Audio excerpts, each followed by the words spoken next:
remember when they told me it was a girl, I was like, great, girls can do everything boys can do, but you get to dress them cute. And I was just so excited about conquering with my daughter.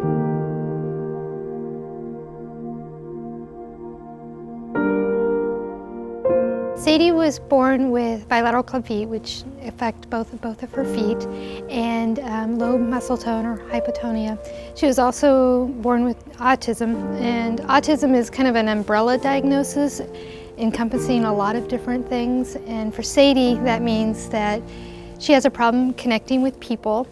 She has a poor sense of proprioception. She doesn't know where she is in space unless she's moving. She didn't learn to walk until she was 2, and it was very traumatizing, I think, for both of us.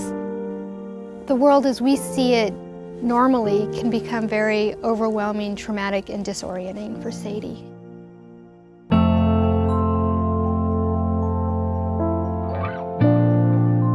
Because Sadie has so many different perceptions of the world around her, finding a physical therapy that worked for her was extraordinarily difficult. She would cry most of the time because she just didn't know what to do and was overwhelmed with the sensory.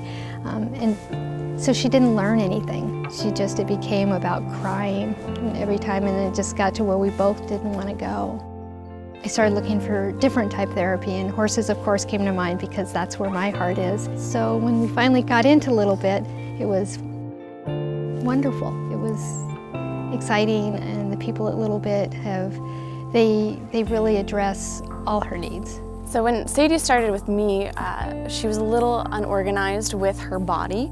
It was hard for her to motor plan a little bit in the mounting process, and since then she's gotten more coordinated and be able to follow 3-step directions and mount her horse pretty much independently. I've also seen her grow in areas like following 3-step directions with very few verbal promptings.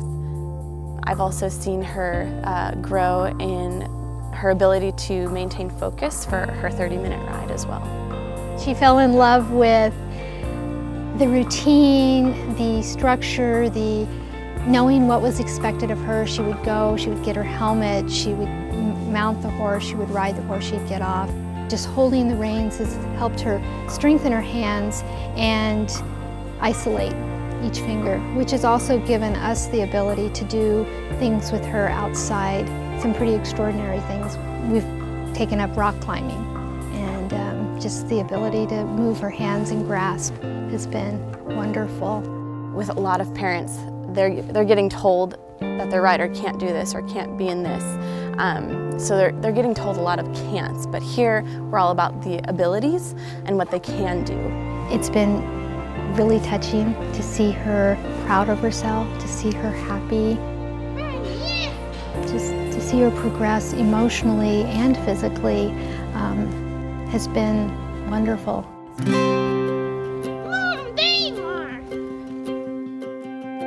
The things that I'd always dreamed of doing with my daughter, I'm actually getting to experience, and that was a dream I thought I'd lost, and that was a huge grieving process.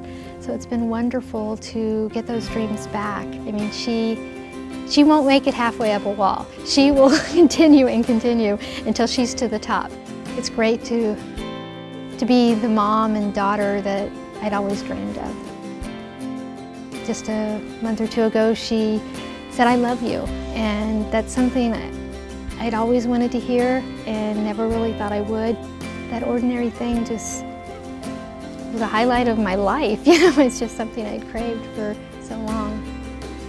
I remember when this whole thing first started and you're frantically looking for early intervention, and somebody told me, says, don't sacrifice their childhood because of their disability. That's just another way that Little Bit has fit perfectly into that goal to keep Sadie's childhood alive. I want my little girl to be happy. I want my little girl to be proud of herself, and Little Bit is part of that dream. They see the girl beyond the disability.